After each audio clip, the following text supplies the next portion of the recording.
heard a quote earlier today that said, if you want to practice trusting God, become an entrepreneur. 100% true. 100% true.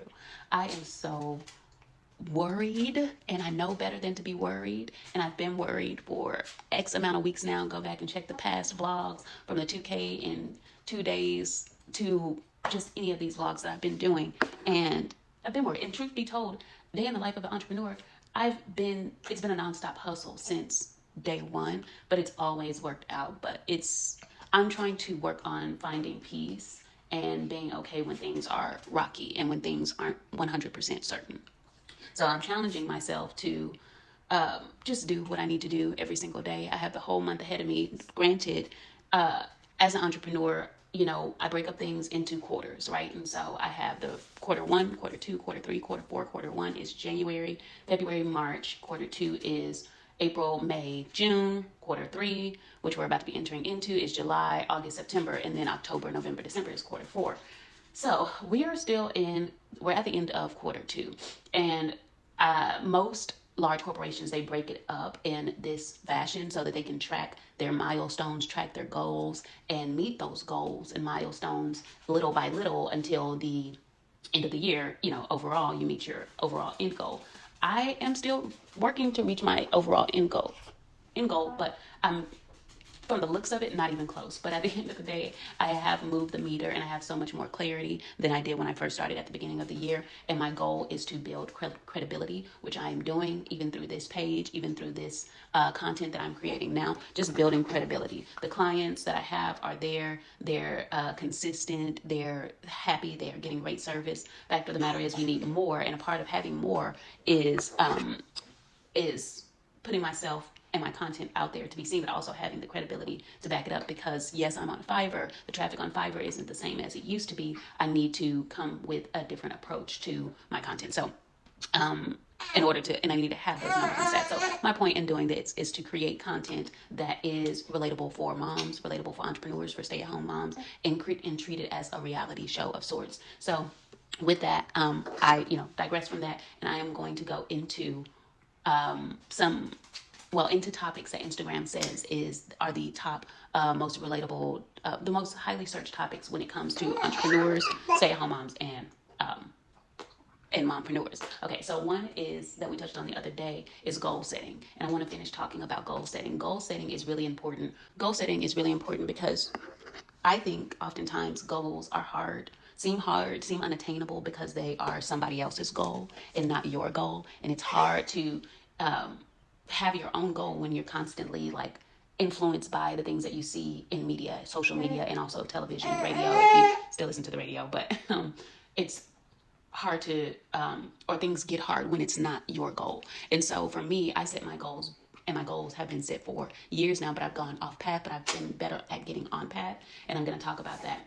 And so my goals are set based on what my inner child would want to see me doing, right? My true, I'm not playing around. This is what I want to do, what I wanted to do when I grew up, and I'm still staying true to that. So that's why, at least I know I'm not wasting my life. At least I know I'm not going to wake up having regretted, should I have done it? Could I have done it? I am actually doing it. And I encourage you to do the same. You should go out and chase your wildest dreams, and you would be surprised what's going to be waiting for you, that there's actually space for you to achieve that. And so that is the baseline, the first thing to do when it comes to goal setting. The second thing is to, set a monetary goal. I ran away from setting a monetary goal at first because I was like, I don't want it to be about the income. And then when it came time to price my worth, it did not match anything sustainable to actually living, right? And so all of this work, all of this time, all of this effort went to it wasn't a waste because I learned a lot of lessons. But if I would have just came in at a reasonable price point, I would have saved myself a lot of time. And now I'm, X amount of years in deep, and now I'm just getting to set my rates to something more aligned with the market. So at least meet it with what the market value is for whatever your goal is, and make the average of that market value your market value, if that makes sense, right? So don't try to be I'm going to be affordable because I'm new. No, go in at the rate that it is, and make that the end all be all. Make that the only way that people can work with you. Um, no matter what your goal is, just because it's going to be work regardless, and you want to make sure that when the work finally comes, it's worth it, and you don't have to wiggle room. And also, too, when that work comes and you do a great job, as you will, people will start to refer you out, and it's going to be tricky trying to increase your prices because they're going to be like, well, this is what I paid for it. This is what I know it as from you. It's not about cheap. It's about the job getting done. Take Netflix, for example. Netflix raised their prices, and then, limited it to a certain amount of users. And truthfully, Bridgerton almost got me. It still hasn't got me. I found another way to watch it, but they almost had my coin again, but they do not yet when it comes to that, because it was just like, but I'm not the only one either. Like, Netflix is actually taking an L from that in areas. So yes, you want to just come in at what your market at what the market says you are. Comment your type of business below, and be sure to tune into Content Confidence Weekly Live, where we talk about, which is every Thursday at 12:30 p.m. CST, where we talk about how to price yourself in your business, and how to create, or even along in your dreams. Like, it might not be, you might be a solopreneur, right? You might be a UGC creator. You might want brand deals, but it creates a space as a community where we are talking about our goals. And I would be, if you think you might want some type of a community like this and some type of support like that, still join, even if you don't think it's for you, for your business, because you will be surprised. And when it comes to reaching your goals as an entrepreneur, do what you can each day to move the needle forward. Whether you are a solopreneur and you're trying to, meaning you're running your business by yourself, as soon as you can, as soon as you make income, which is why you want to make sure that you're pricing yourself at a higher price point. You want to make sure, and not at a higher price point, at least if you're starting out, what the average price point is. And then for every year that you get, or you can do every year that you are an established business, right? Or every year or every client testimonial or customer testimonial that you get, you can raise your prices a little bit more each time. Just start, because I know that's a whole mindset thing, pricing yourself, and I'm overcoming that. I'm with you on that and overcoming that myself. But at least start at the market rate. So make sure that you're moving the needle forward when it comes to reaching your goals as an entrepreneur, or meaning you're working towards the bigger picture every single day. And a part of that, of course, is delegating what you can, so that you can free up your time and so you can work on your business, as they say, instead of working in your business. And a part of that, if you're not at that point yet for your business, is if you're moving the needle every day. A part of you moving the needle, if you're a solopreneur and you want to have a team, which you should definitely be working towards, so that it can be sustainable and scalable. But as you're moving the needle, you just want to make sure that you are doing so in a way that's going to help to free your time up. And so there's that. And every system, every new thing that we do, we create a system for, and I put it in a Google Doc, and I lay out that system, so that somebody, whether it's today, a month from now, 6 months from now, whoever is going to take over whatever the task is can take it over and will know how to do it. And then, of course, it'll need to be updated depending on the task and, what it is that needs to be done. It will need to be updated as things change. Okay, the next highly searched thing, when it comes to being an entrepreneur, YouTube suggested this, is how to start a business. And it's a good search question, because I know when I first decided that I wanted to start a business, I knew I could see myself. I'm pretty sure I did search this question: how to start a business. And the first place to go to when you're looking to start a business is one, don't put in the work if it's not worth it. Meaning, so already know what your goal is, and then do the time of, like, is this your goal? That whole thing that we talked about earlier.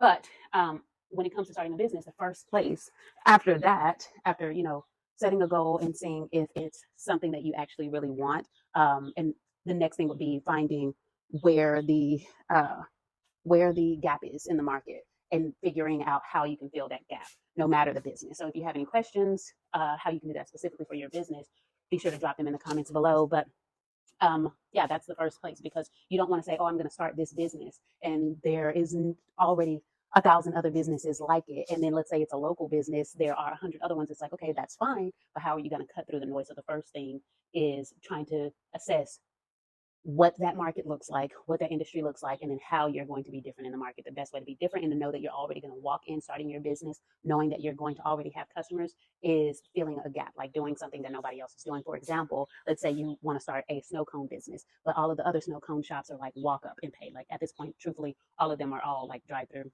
from what I've seen. But let's say, back in the day, right, where some of them were just walk up businesses. Uh, well, it would be beneficial for for a customer to not have to get out of the car. So then yours would be the business that's different, the snow cone business that's different, because you would offer one with a drive through, for an example, right? So take some time and look at your market and see how you're going to fill in the gap. And that's what I would say the answer would be to how to start your business, or how to start a business, starting with goal setting, like internal goal setting, as you're the person who's operating the business, making sure that it's something that you want to do. And then second, looking at the market and studying the market. The other thing that YouTube suggested videos on, meaning it's highly searched for my industry, is how to improve your content. You will, in order to improve your content, you want to first look at your analytics. And so to do that, definitely go in if you're not sure how to do that. It doesn't matter if you're posting on YouTube, Instagram, or TikTok. That'll have to be a video that I create separately, because this is a vlog style video, but with a voiceover. So I'm not going to be able to like screen share and show you how to do it. But one thing that you will want to do, the main thing on how to improve your content, is to go to your analytics. It's literally going to tell you what you need to do in terms of how to perform. And you know what? We're going to be going over this in Content Confidence Weekly Live every Thursday from 12:30 p.m. CST to 1:30 p.m. CST. You can join the general admission by going to my TikTok at create by Brittany Bell _, or you can go to, you can catch the replay. It'll be posted here on YouTube probably a week to 2 weeks later. But we do go over those kinds of things in the in Content Confidence Weekly Live. Now, your analytics is going to tell you who you're reaching, how many people you're reaching, how many people you reached in comparison to the last 30 days, the last 90 days, it won't do a comparison for the year, but it will let you know how you've done in the last 365. And then that's going to let you know what you should double down on. It'll tell you your top 3 performing pieces of content. That's for both, and YouTube gives you like your top 10, top 20. It'll rank all of your videos, but Instagram probably stops at 10. LinkedIn stops at, they rank them all. But my point is that you look at your top 3. Look at your top 3 videos on your YouTube, on your YouTube, Instagram, whatever you're looking, whichever content you want to improve. If it's all of them, obviously look at all of them. But look at the top 3 pieces, and then create 3 other videos like it in forms of the style. Look at 3 other videos, create 3 other videos around the topic, the same, whatever the discussion was. So maybe create, if it was a short form video, right? If it was Instagram Reel, create 3 other videos that are longer form from it, like expand on whatever was discussed. That's a really great way to improve on your content, because it's actually what the analytics are going to do is tell you what the market wants to hear from you. All of those views, all of that data, it's actual people. Those are people's behavior, people's thoughts on your content. So, for example, the content that's most likely the highest viewed will most likely be the one with the most likes, the one with the most engagement. Yes, Cindy dittos that. She agrees. But yeah, it's going to be that piece of content, right? And so you want to make sure that you are, doing exactly, or tuning into what the market is telling you. And the best way to do that, the best way to improve your content, because when you put the content out, you can do it's objective up until it's not. Like once you post a piece of content, then you actually have that hard data telling you, oh, this is what people want to see. So that means you need to create more content like it, or around it, or aligned with it based on your goal. So make sure that you, of course, have that goal set, so that when you go to create more content around it, you don't want to be a content creator, like people pleaser, basically. You want to make sure it's aligned with your ultimate goal. So having clarity on that will allow you to be able to do both at the same time, listen to the market and also improve your content. Another highly searched thing on YouTube, so basically answering questions at this point, is women entrepreneurship and startup. So when it comes to women entrepreneurship, it's so funny. It's like, do we really need to have a category for women entrepreneurship? And the answer is yes.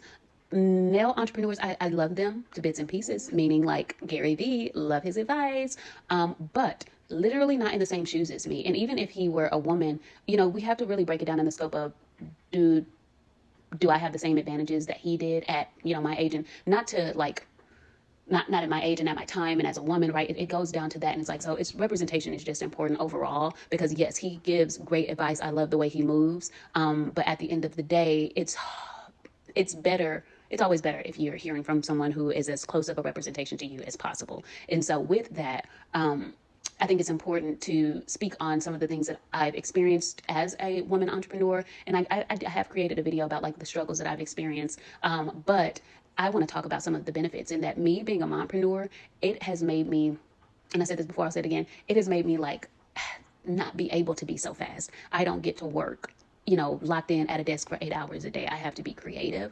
My time is more valuable, meaning like because I mainly work from 11 to 2 every single day, that's 3 hours. I get in, I get out. Like that is precious time that I don't have to waste. And so I think I would be a lot farther away from where I am today if I had more time on my hands. Like I have to juggle balancing being a mom. So like there's no room for distractions, although I have gotten distracted, but they die quickly because it's like, oh, I'm off course. You know what I'm saying? Like, and then we're back focused. And so that's one of the advantages for me being a mompreneur. When it comes to being a female entrepreneur, I have found it better and I was just talking to somebody about that, just to save you some time. If you are starting a business and you are a woman, you're a female entrepreneur, right? You're just starting your business. I'm going to save you some time if you're just getting started out, unless you already have like male connections from college who, you have credibility built in that arena or whatever it is that you're going into.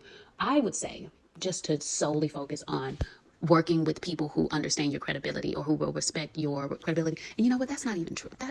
I was about to say, because I was talking to somebody else, just know that sometimes you got to really be able to back it up. You got to really be able to back it up. And that goes for any business. I do believe that, it's the same for men as well. But you have to find your own advantages, and you do have them, and credibility is a very important piece to it. So if you're just starting out, make sure you have and this goes for anyone, but I would say, for me as a woman entrepreneur, what's really helped me is like I get to fall back on my case studies, my testimonials, anytime anyone goes to doubt me. And don't you dare waste any time doubting yourself. That's what I'll say if you're a female entrepreneur, because now the statistics will show this. It's not even just my opinion. It is also a fact that we'll not see our value and our worth. Like I've seen people close deals a lot quicker. Or not even a lot quicker. I can't say that, but yeah, let me see. I'm gonna wrap that one about 10 minutes, about maybe like 4 minutes earlier. Just because it's really hard and really tricky to talk about, just because it's a person by person basis. Like one woman could have fewer advantages than I do. And so I can't really speak for, and same, I have more privileges than some men in some cases, but when it comes to like respect and credibility, I have found more respect, but not all, they ain't 100%, but I have found more respect in women who are also in business than men who are in business. I've literally, been extremely disrespected. That's not here nor there. You can go check out the Black Female Struggle video that I created, because I just don't want to dwell over it. It just does me no good. I want to focus on how I can get to this money and how I can do it in a way of love and light. And I just can't focus on that. And so, but I'm open to sharing my lessons from it. And so, yes, that's what I have learned about, if you're a woman who's starting, if you're a woman who is starting a business, right? Those are some things to consider. It's just making sure you are credible and having facts to back it up. And then also, you don't have to wait, right? You being credible could be an example of you. So for example, me as a social media marketing agency, it started off with my stats and what I did for my business. And I went out and I did it for free for another business, right? And then that was my case study. That was one of the first case studies that I had, right? One of my first testimonials, and it did good. And so it's like, it doesn't have to be all of this, and you don't have to have tens of thousands of reviews to finally get the job. Like, don't do too much, right? Don't know your worth. And that's what my biggest takeaway is, what I would say for exam, like stumbling, just because it's like, how do I position it in a way that, because also I got to keep in mind like digital footprint, like this stuff is going to be here forever. And I just want to make sure that my intention behind it is to not be so focused on like just my experience, but I know my experience isn't one that is often shared, which is why this channel is this channel, because it's just like, we can only hear from so many Gary V's of the world who have already made it. But even then, and even then, like, I could go into Gary V, I could go into Rachel Rodgers, I could go into Arlen Hamilton, I could go into Mark Cuban, the list goes on. I could go into Oprah Winfrey, I could go into Jay-Z, I could go into Beyonce. Like, at the end of the day, we're in a different playing field too at this very day and age. Like, yes, I know a lot of people are like, oh, this generation has it easy. Yes, we have it easy. We have free advertisement, which is social media, organic social media, right? We can get ourselves in front of 100 people for free. That's amazing. But because of that, the competition is super steep, and it takes a whole lot of work taken from somebody who has been marketing themselves on social media, organically, paid, you name it, for oh gosh, 5 years now, and has put in work every single day, and still hasn't seen the results that they say you're supposed to see, because they're talking from a space, and I'm talking about the like Gary Vee, Rachel Rogers, Hamilton, because they started at a different point, right? They started at a different point, and so yeah, and that's why I'm looking to the younger generation and looking forward to lifting you guys up, because and also the people who are at my level. That's who I'm talking to now, because those numbers, that credibility is what I'm going to be able to bring to those larger corporations when they're looking to expand. So and looking to work with me, right? Because that is on the to-do list. So yes, let me know if you have any questions about that. And yes, be sure to do all the things, like, subscribe. Let me know. They say these are the top searches on YouTube, what I'm creating this audio around. But if you have any questions, be sure to comment specifically what your question is. Give me a little background about who you are, where you're at in your business, so that I can create a video around that specifically. And help you out as best I can in a short or either in a long form video, depending on what the question is. Because I would love to help. All right. Oh, Jesus, I just lost that. Okay, gotta go. Bye. Okay, so now one more thing. I gotta do one for moms. Now, this one is highly searched on Instagram when it comes to working moms, even stay-at-home moms. It came up for in those searches. Which is mom guilt. Yay!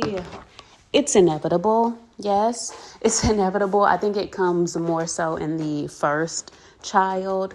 And then I don't really feel it with the second child, because I learned with the first child, like, my thing is, I guess mom motto is that I was given, hold on, baby. Okay. Oh, yes. Hold on.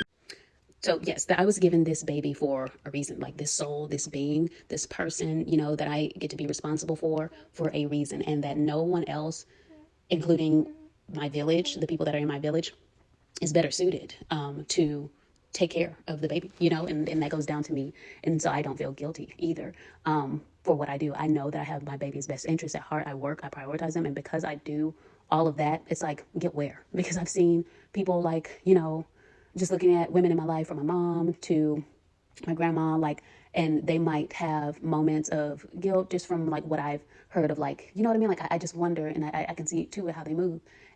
It's like, oh, am I doing enough? And when it comes to motherhood, like, I don't get that feeling of like, if I'm enough. I don't get it anymore. I used to struggle with it with my first one, with Nayo. Oh gosh, tears. I haven't experienced that yet with Cindy, but also that's right now. When they become teenagers, especially when Nayo becomes a teen, like, especially with the first one, it's like, I don't know what I'm doing every single year. They say you raise any kid after the first one, but the first one grows up with you, and it just like, it really, I feel that, because like, I'm always going to hope and wonder with her, versus with Cindy, I'm going to know now Cindy is a totally different person to Nail. So then there's going to be that too. But right now in baby mode, like, we're good. I'm just not in a mode of guilt. But I encourage you to like grab on to that quote that I mentioned earlier, which is that nobody is better suited for your baby than you. And I hope that empowers you and frees you somewhat to know that you are fully capable of being a great mom to them. Otherwise, you wouldn't have been blessed with that baby. Now I know that there are some circumstances where, the moms are like, I'm good on this kid. Like, I get that. But I think that's because they didn't believe that quote in themselves, and or didn't have that guiding star from their parents. So there's that. Now, self-care. Okay, this is the next thing. Self-care when it comes to being a working mom. I think that self-care should be a daily thing, even if it's just a little bit.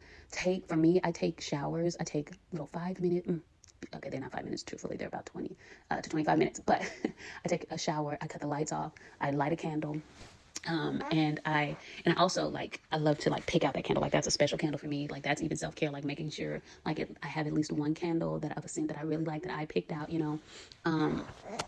in my bathroom, so that when I go to take these showers every day, she's very sleepy. Okay, and I'm back. So yeah, I will light a candle, honey, at the end of the night, and will turn down and turn on like my meditation music, or something that's just gonna allow me to like breathe. And just for me, I like meditation music. Like, you do whatever calms you. Don't turn up at the night. You know what I'm saying? Obviously, like, we're tired, like, but like, give yourself that time. And I know what you're gonna say. Well, like, oh, well, who watches the baby? Well, Right now, my husband, he'll come home and he'll watch her, or either my sister-in-law Jess will watch her. But like, this is something that I integrated, like, even when my husband was working overtime when he was first starting his new job. Honey, I would literally, now I would call my mom and she would FaceTime and watch Nao while she was on the couch sleeping. She was probably like, I would put her in the living room, entertained, occupied there. I would close and lock the front door, and like I would lock it and put a chair in front of it because there was no way to like actually lock it from the inside because it was like electronic basically, and it was like an easy lift. Anyways, I put a chair in front of there, honey. It was secure. The area, it was childproof. There was nothing she could get into. Obviously, I kept the door open. Like, just did all of the security measures. Now they were not 25-minute long showers. They were about 5 minutes, but I still took that time for myself to shower, to wind down, and then hop out. Still lit a candle every single night because I was like, 5 minutes for me, not to clean. Cleaning is not self-care time. Okay. What else is not that we would say that it is? Child going on a grocery run. No, none of that is self-care time. It's not self-care unless it's about you. So even if that's journaling, like writing in your journal, and I would do that too once I finally had time to. I wasn't able to do that in the earlier years with Nao.